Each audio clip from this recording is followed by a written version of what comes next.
Hey there. In this video, I'm going to tell you exactly how to write to factories so that your inquiries are answered.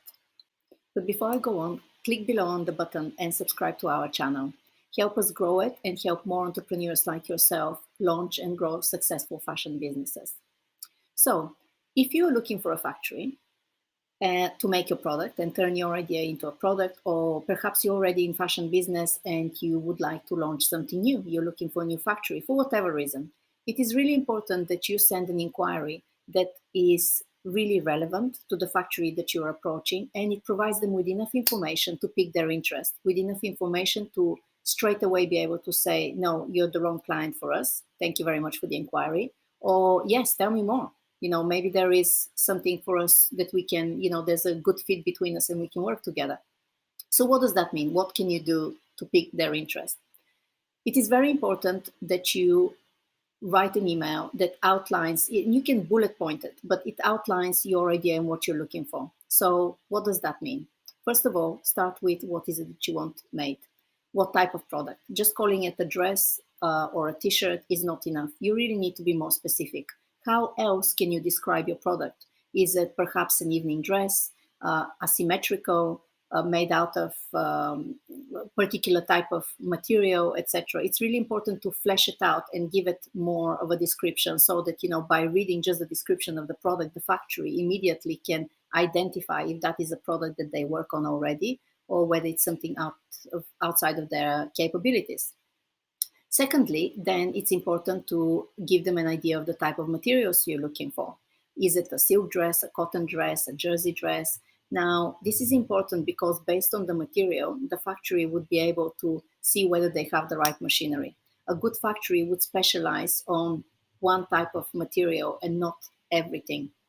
It is important to specify the type of material you want your product to be made, because this is one way for you also to check whether the factory have the required machinery for your product.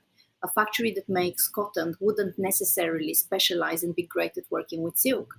And a factory that works with silk may not have the machinery or the skills to create a great jersey product because it's a completely different fabric composition. It requires different machinery and different skill sets in creating a great end result. So it is important to just to recap, to say what is it that you want made and give it a really good description of your product so that the manufacturer gets an idea of what you're trying to do, and say the material so that they can see if they have the required skill sets and the machinery. Then you need to be more specific than that and tell them what type of product are you looking to make. Is it a prototype, your first prototype? Do you have a prototype and maybe you just want to make a first sample? Or do you want to maybe go straight into production? So making that distinction again straight away shows the manufacturer the type of customer you are and where you are in your journey, the amount of work also that you would require from them. You can also mention here whether you have patterns or whether you want them to work on your pattern. You can ask them whether they do patterns at this point.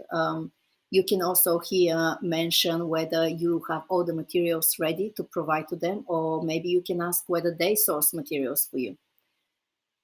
Once you've covered these three basic requirements, it is now important to mention price and minimum order quantity you're looking for. That again is a great benchmark for finding the right factory for you. When you're looking for a factory, one of the important criteria for any brand would be the minimum order quantity and the price at which that product will be made. And it is very hard to find a factory to meet both.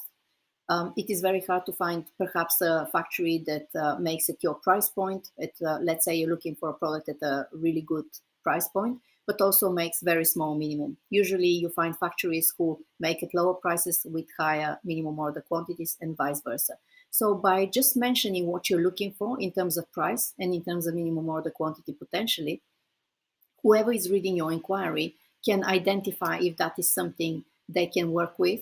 And if not, if everything else checks out and it looks great and there's a business fit, they can come back to you and say everything is fine, but perhaps this is our minimum order quantity. Can you stretch to it? But it allows for a dialogue to start by providing that information.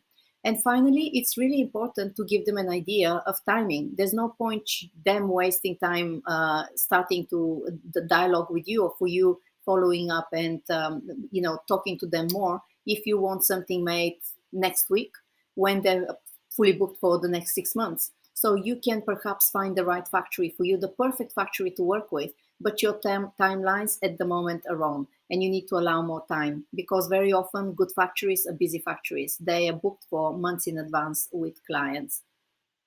So just very quickly to recap for you.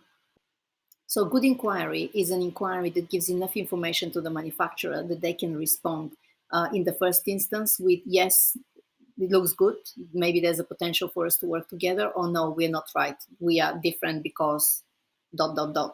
So for your inquiry to do this, you really need to give them an idea of the type of product you're doing straight away from the description of your product, the type of materials you're looking to work with, whether you're wanting sampling or production, whether you provide them the pattern and you want them potentially to help you with this, your timeline, prices, and minimum order quantity. So if you follow this type of template, and if you structure your inquiries in this kind of format, and you can even use bullet points. You don't have to write an essay to explain this information. You want your emails to be as short as possible, but give that essential information to the reader so that at one glance, they can quickly scan the email and get all the information they need to be able to identify, yes, this is a potentially good client for me and it's worth my time to respond and take this further. Or no, this is not the right client for me, but I will say no, thank you, because you've taken the time to write such a nice inquiry email to them.